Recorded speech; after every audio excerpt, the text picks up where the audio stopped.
तरफ एक्सप्लोर्ड है। अब करते हैं एक्सप्लोर थोड़ा।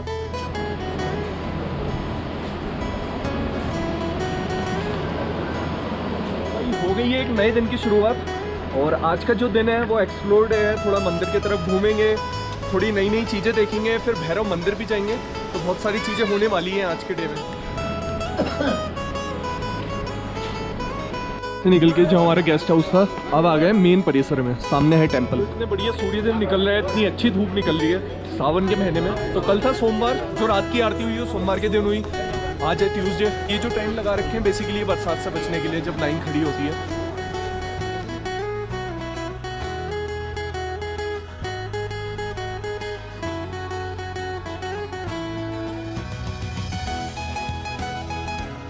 हिसाब से भीड़ चलती है केदारनाथ में, जो हाइप हो रखा है उस हिसाब से सावन में अभी कुछ भी भीड़ नहीं है, क्योंकि हर कोई रिस्क नहीं लेता है आने का। तो बहुत बढ़िया माहौल हो रहा है, आप देख सकते हो। मतलब इतना अच्छा नेचर व्यू मिलेगा, इतना अच्छा मौसम मिलेगा, ये सोचा नहीं था मतलब जब घर से निकले। अब चलते हैं मंदिर के बैक साइड में।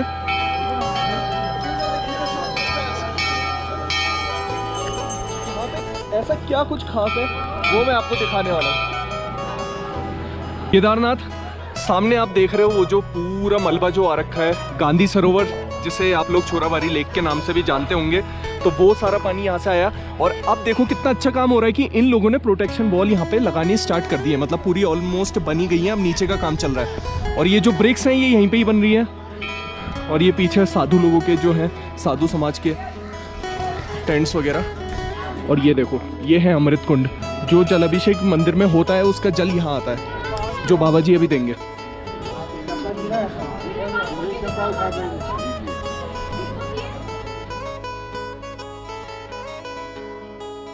तो ये पूरी केदारपुरी। और मेन चीज ये जो मेरा पीछे आप देख रहे हैं, ये है भीमशिला। ये वही शिला है जिसने त्रासदी के टाइम पर मंदिर को बचाया था। और ये एग्जैक्टली उतनी ही विड्थ की है जितने ही विड्थ का मंदिर का टेंपल का बैकवर्ड वाला एरिया है। तो ये अपने आप में बहुत बड़ी बात है, देख सकते हो आप। वो सामने टॉप पे है भैरव टेंपल, जहाँ हम जाएंगे। और ये पीछे का एरिया है पूरा मंदिर का, भीमशिला।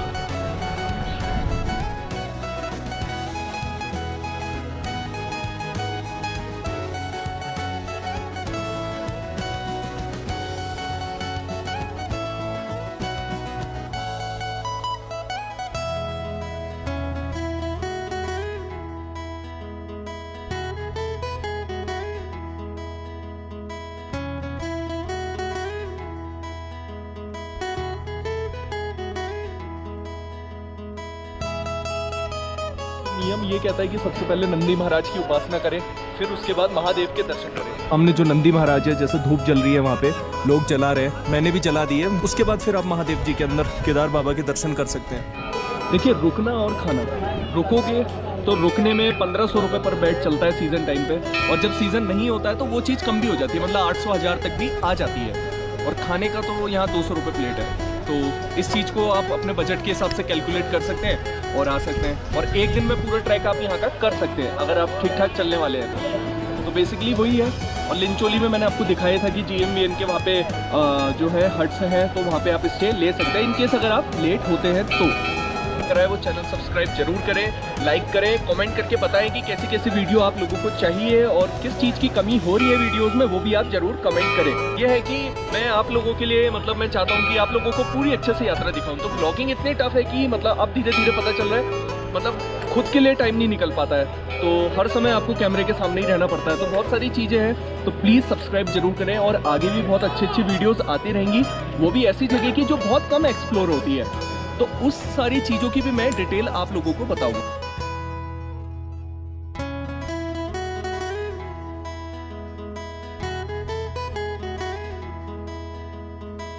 मंदिर का ये साइड पोर्शन है, इसी के ठीक सामने अगर आप देखोगे तो ये जो सामने रास्ता जा रहा है ये जाएगा भैरव मंदिर।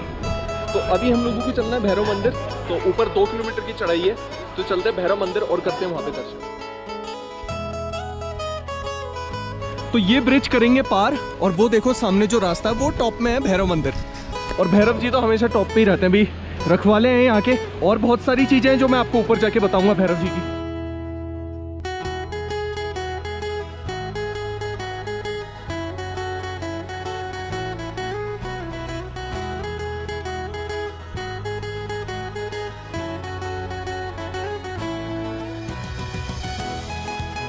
माउंट है मतलब उत्तराखंड के ही हम चल रहे हैं ऐसे कुछ वरिष्ठ परिजनों के साथ जो हमारे लिए मतलब काफ़ी इंस्पिरेशन है। तो मतलब हर एक यात्रा में कोई ना कोई इंस्पायरिंग जो कैरेक्टर है वो मिल ही जाता है और उसको दिखाने में भी ना बहुत मज़ा आता है, क्योंकि जब हर कोई देखते हैं तो सीखते हैं उन सब चीज़ों से।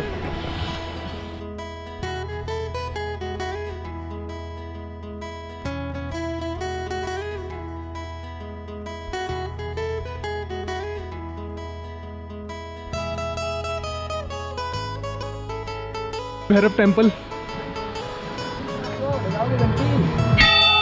सो फाइनली मेरे सामने भैरव देवता जी का टेम्पल, और सबसे पहले इन्हीं के ही पूजा अर्चना होती है जब बाबा केदारेश्वर जी के कपाट खुलने होते हैं। तो सबसे पहले भैरव जी को ही मनाया जाता है और सबसे टॉप में यहाँ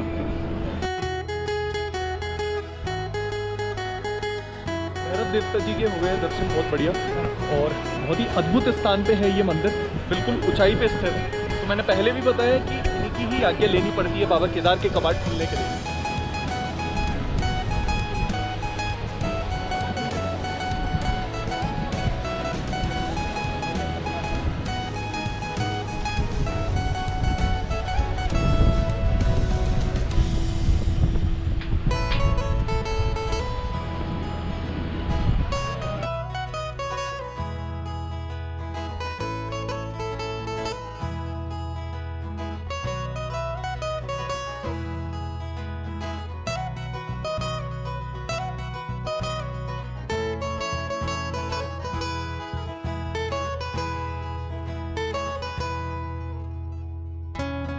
दिव्य स्थान में दिव्य भोजन और दिव्य भंडारा यहाँ पे चल रहा है भैरव जी मंदिर पे।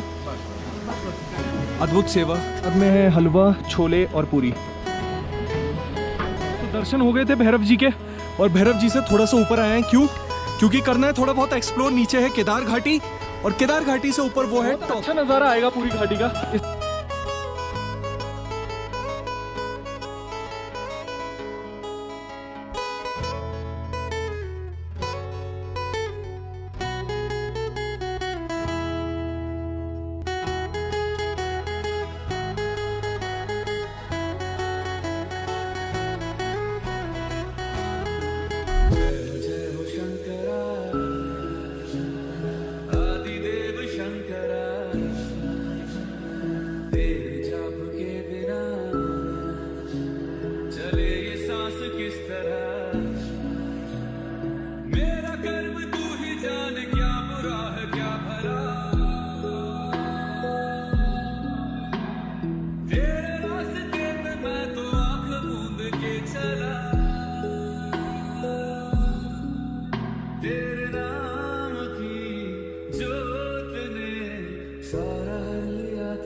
जय शंकर महाराज। और आप सभी लोगों को मैंने वो सारी चीज़ें दिखाई जो मतलब मैं दिखा सकता था, और अभी भी 2-3 चीज़ें बची हुई है। पहली है उदक कुंड। उदक कुंड ऐसा कुंड जहाँ पे जाके अगर आप ओम नमः शिवाय के जयकारे बोलोगे ना यार, तो मतलब ना बुलबुले निकलते हैं। बुलबुले समझ रहे हो आप? मतलब कि हम बोल रहे हैं ओम नमः शिवाय, तो पानी का कुंड है, अगर आपका मन साफ है तो उसमें बुलबुले निकलते हैं। तो ऐसा माना जाता है कि महादेव साक्षात आपके ओम नमः शिवाय के जाप को सुना है। ठीक है। और दूसरा आते हैं शंकराचार्य जी, जिनकी अभी प्रतिमा स्थापित हुई है, बहुत कम समय हुआ है, तो वहाँ पे भी चलेंगे हम लोग। बट उससे पहले मैं ऐसे टॉप में आया हूँ, मतलब बहुत कम लोग आते हैं, मतलब ऐसी बहुत कम वीडियो में आपने देखा होगा, बहुत रेयर देखा होगा मतलब। तो मैं ये चाहता हूँ मेरी वीडियो में वो सारी चीज़ आपको मिले जिस चीज़ का मुझे एक्सपीरियंस है। मतलब मैं इतने सालों से बाबा केदार मुझे बुलाते हुए आए हैं, तो मैं उस चीज़ का फ़ायदा आप लोगों को भी दिखाऊँ यार। समझ रहे हो मेरी बात? और अभी तो क्लाउड लगे हुए हैं, सावन का टाइम चल रहा है, वरना हिमालय भी बहुत अच्छा दिखता है। शाम को दिखते हैं, शाम को ट्राई करेंगे। बट यार अगर आपको वीडियो अच्छी लग रही है ना, सच में यार कमेंट करना। और मतलब मैं चाहता हूँ दिल से कि आप लोग मेरे साथ जुड़ो, अपना प्यार मेरे ऊपर ऐसे ही रखो यार। पहाड़ देख रहे हो, ये जो पहाड़ है ये कहलाता है नारायण जी का पहाड़। नर और नारायण जी जो कि भगवान के 7वें अवतार थे, तो उनमें से एक नर और नारायण ये नारायण जी हैं और इधर अगर हम वैली में घूमेंगे, ये नीचे केदारपुरी है, उसके ठीक सामने महाराज नर जी का पहाड़ है।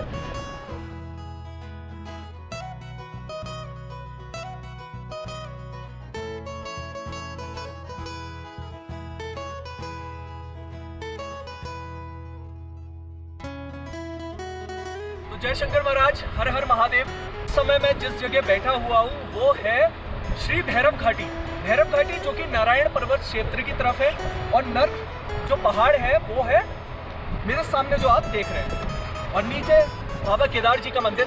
तो अब आप ये पूछोगे कि यार आखिर ये नर और नारायण पहाड़ का मतलब नाम क्यों ऐसा? तो भाई जो नर और नारायण जी थे वो विष्णु भगवान के 7वें अवतार थे। अब आप ये लोग पूछोगे कि केदारनाथ जो ज्योतिर्लिंग बना वो कैसे बना? आपको पता ही होगा कि पांडव लोग आए थे तो भैंस के रूप में महादेव नीचे घुस गए थे धरती में, और जो मुख था वो पशुपतिनाथ में निकला। बट ऐसा नहीं है यार, केदारनाथ एक अग्नि ज्योति रूप है। सबसे पहले केदार भगवान की जो आराधना करी थी वो नर और नारायण जी ने ही करी थी कि वो उनको यहाँ पे दर्शन दे। सालों का तप करा था, सालों का। तो उसके बाद उन लोगों ने यहाँ पे दर्शन दिए थे। तो उसके बाद महादेव जी ने यहाँ पे उन पे कृपा करके उनको उद्धार हेतु बोला कि मैं सदैव आप लोगों की इस केदार खंड में ही रहूंगा। तो तब से ये मंदिर स्थापित हुआ केदार खंड, और महादेव का अति प्रिय है ये जो स्थान है। पांडव पश्चाताप के लिए आए तो भैंस के रूप में महादेव ने उन्हें दर्शन दिए, और आगे का आपको पता ही होगा कि वो धरती माँ में समा गए, और जो उनका मुख था वो निकला था पशुपतिनाथ में, हाथ निकले थे टुंगनाथ में, रुद्रनाथ में उनकी नैन है, और आपका मध्य महेश्वर में उनकी नाभि है। तो कहते हैं जो व्यक्ति पंच केदार पूर्ण कर लेता है वो साक्षात महादेव को पा लेता है।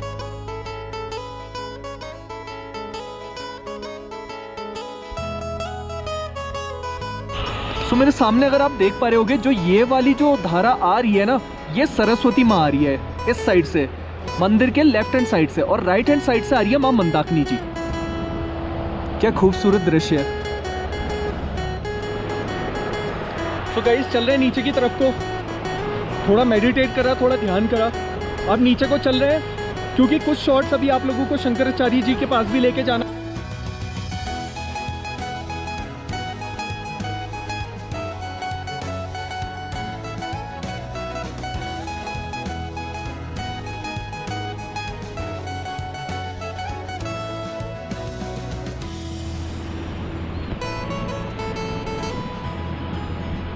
मेरे सामने देखो कितनी जल्दी जल्दी क्लाउड चल रहे हैं यार।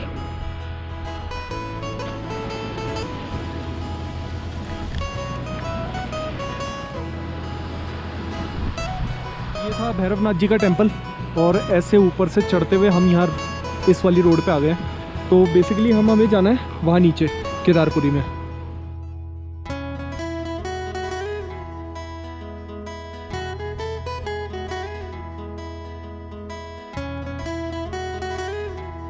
तो भैरव मंदिर के रास्ते से हम पुल से नहीं गए, हमने पुल नहीं गए, हम पुल से बस सीधे इधर को इसी रास्ते में चल रहे हैं उदक कुंड के लिए। दर्शन करने के बाद मंदिर की तरफ ही चलेंगे। पीछे शंकराचार्य जी की स्मृति है, एक बार देखेंगे क्योंकि मैं भी फर्स्ट टाइम ही देखूंगा इस बार।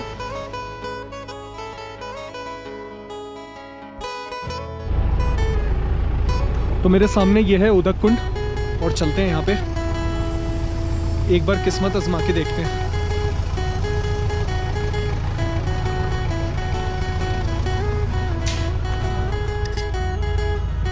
ओम नमः शिवाय। सामने सामने बुलबुले उठे, ये देखिए अगर आप देख पा रहे हैं, बुलबुले देखिए महादेव के नाम से बुलबुले उठे। अब पता नहीं आपको वीडियो में दिखा होगा या नहीं दिखा होगा। तो अभी जो दीदी आई हैं उन्होंने मुझसे पूछा कि कैसे होगा, तो उन्होंने बोला कि वेट एंड वॉच की स्थिति रखो, क्योंकि जब आप ओम नमः शिवाय बोलते हो तो तुरंत बुलबुले नहीं निकलते, रुक के निकलते हैं। तो इस जगह के बारे में ना बहुत कम लोगों को पता है यार, बहुत कम वीडियो में ही आप शायद देख पाए होगे या ना भी देख पाए हो, बट मैंने आपको ये चीज़ दिखा दी है यार। तो इट वॉज अमेजिंग, मतलब मेरे रोंगटे खड़े हो गए मैं जो दर्शन दिए साक्षात। और हम मंदिर परिसर की तरफ ही चल रहे हैं बैक साइड से, ये वाली जो साइड है, और ये वाली जो साइड है ये कंस्ट्रक्शन साइड है। जितना भी मंदिर परिसर में काम होता है उसकी सारी चीज़ें यहाँ पे अवेलेबल है, और यहाँ से ये सारी चीज़ें इक्विपमेंट जो भी हैं वो लाए जाते हैं और काम पे लगाए जाते हैं। हम आए उस रास्ते से, गए उधर से, और वो सामने पुल लेके हम आ गए दोबारा यहाँ पे। और अब कहाँ जाना है? वो पुल के पास। पुल से लेंगे लेफ्ट मंदिर की तरफ को। तो बेसिकली वो रहा मंदिर, ये रहा पुल। आपको कुछ नहीं करना है, मंदिर के लेफ्ट साइड से पुल पे आ जाना है और सीधे जाना है भैरव घाटी।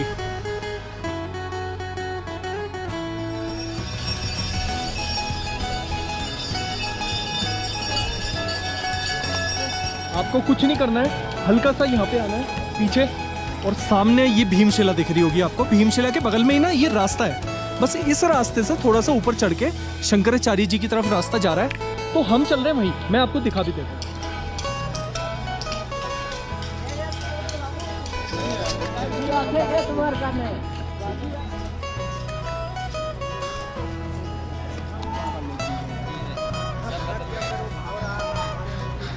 तो जैसे ही चढ़ेंगे लेफ्ट हैंड साइड में भीमशिला, और सामने ये जो रास्ता जा रहा है ये शंकराचार्य जी की प्रतिमा की तरफ जा रहा है। कुछ ज़्यादा डिफिकल्ट है नहीं, बहुत इजी है, एक्सप्लोर कर सकते हो आप लोग भी अच्छे से। सो आ ही चुके हैं शंकराचार्य जी की जो प्रतिमा लगी हुई है उसके पास। सामने शंकराचार्य जी की समाधि। ओम नमो भगवते रुद्राय पे कई सारे जो मंत्र लिखे हुए हैं, बहुत बढ़िया तरीके से समझाया गया है। सुगंधम पुष्टि वर्णम उर्वारुकमी विवंदनान मृत्युर्मोक्षयम अमृताम, और बहुत ही बढ़िया तरीके से इसको स्टेबलाइज करा गया है, मतलब अमेजिंग। तो यहाँ पे आ जाते हैं हम ठीक सामने समाधि के सामने। तो ये है शंकराचार्य जी की समाधि।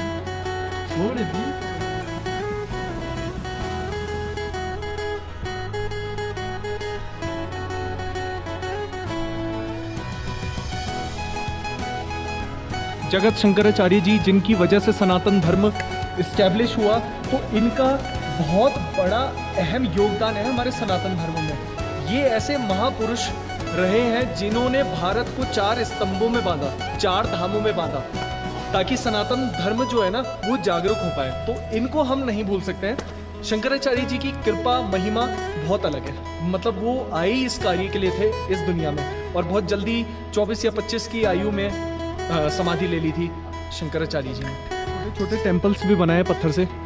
तो बहुत से लोगों को पता ही होगा कि ये मन्नत के लिए होता है, मतलब उनकी कोई इच्छा है तो वो टेम्पल बना के जाते हैं, जब वो पूर्ण हो जाती है वो आते हैं। सारी चीज़ें मैंने आप लोगों को दिखाई हैं केदार घाटी में क्या क्या चीज़ें हैं। हाँ, एक चीज़ मिसिंग है, वो मैं आपको बताना चाहूँगा क्या मिसिंग है। वो है वासुकी ताल। और ऐसा मतलब सावन के टाइम में मौसम थोड़ा ख़राब रहता है तो वहाँ जाने नहीं देते हैं। मेरे सामने जो आप देख रहे हैं ना, जो झरना आ रहा है, बस इसी के बगल से ना पूरा 12 किलोमीटर की जर्नी होती है वासुकी ताल की। बट वो थोड़ा विंटर्स में ही होता है यार, क्योंकि अभी ना थोड़े क्लाउड्स भी लगे हैं, तो मतलब मौसम धुंध आ जाती है तो आदमी खो टाइप का भी जाता है, तो इसलिए प्रशासन भेजता नहीं है वहाँ पे। बाकी केदार घाटी है अपने आप में एक जन्नत है। ये लोगों को सपना होता है कि वो जीवन में एक बार केदारनाथ आए, और बाबा ने तो यहाँ ऐसी कृपा करी है कि हर साल बुलाता है। शाम की आरती एंजॉय करेंगे, थोड़े बहुत शॉट्स लेते हैं, और आरती एंजॉय करके कल हम लोगों को निकलना है, क्योंकि नितेश की थोड़ी सी प्रॉब्लम हो रही है, थोड़ी सी ख़राब, तो हम कल जाएंगे। और फ़ोन भी एक हमारा ख़राब हो गया, तो हमें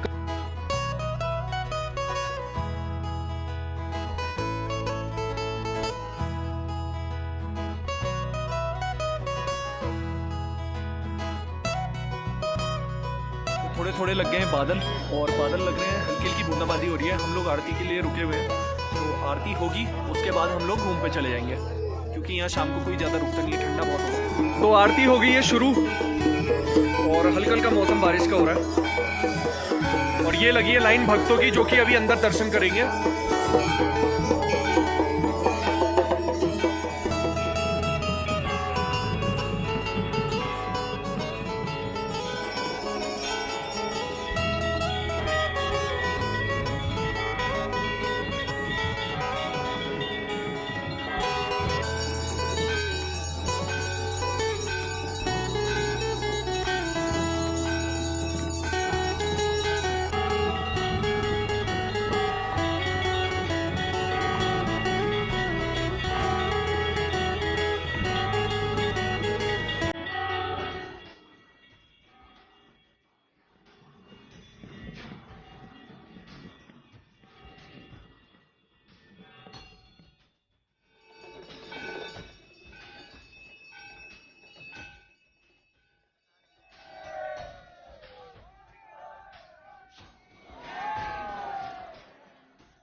श्री केदार, हर हर महादेव। और आप सभी लोगों को मैं ये बताना चाहूँगा कि आप लोगों की तरफ से मैंने बाबा को बहुत सारी चीज़ें जो हैं शुभकामनाएं भी दी हैं और बहुत सारी चीज़ें मैंने बाबा के द्वार पे बोली भी हैं ताकि सबका उद्धार हो। तो मेन चीज़ ये है, आरती हो गई है, दूसरा दिन था, कल हमें मॉर्निंग में निकलना है। तो आरती आप लोगों ने देखी होगी, बहुत बढ़िया रही है। तो इतनी सी ही ये केदारनाथ की यात्रा होती है और जो जो मेन इंपॉर्टेंट चीज़ें थी वो मैंने आपको बताई भी और वो मैंने आपको दिखाई भी। सारी ही शुभकामनाएं आप सभी लोगों के साथ भी हैं। आप लोग भी केदारनाथ की यात्रा करें, जिन्होंने नहीं करी है वो करें और जिन्होंने कर ली है वो दोबारा सौभाग्य प्राप्त करें। तो बहुत जल्द आप सभी लोगों के बीच में बहुत बड़ी यात्रा एक और आने वाली है जो कि पंच केदारों में से एक है। अब गैस आप लोगों को करना है कि वो पंच केदार में से कौन सा केदार है। मेरे 4 केदार हो गए, एक ही केदार बचा है। तो कुछ ही दिनों बाद वो यात्रा भी संपूर्ण होने वाली है। तो उसमें आप जुड़ना और ज़्यादा से ज़्यादा यार वीडियोस को अपना प्यार दीजिए, क्योंकि मैं मन से बनाता हूँ सारी वीडियोस यार। मेन चीज़ ये है, मतलब मेरे अंदर ये होता है कि मैं सारी डिटेल दे पाऊँ, मतलब जहाँ आप लोगों को कोई डिटेल ना मिल रही हो मैं उस तरीके की डिटेल आप लोगों को दे पाऊँ। तो अपना प्यार बनाए रखें ऐसे ही। और केदारनाथ तो एक स्वर्ग का द्वार है सच में। तो जय श्री केदार, हर हर महादेव।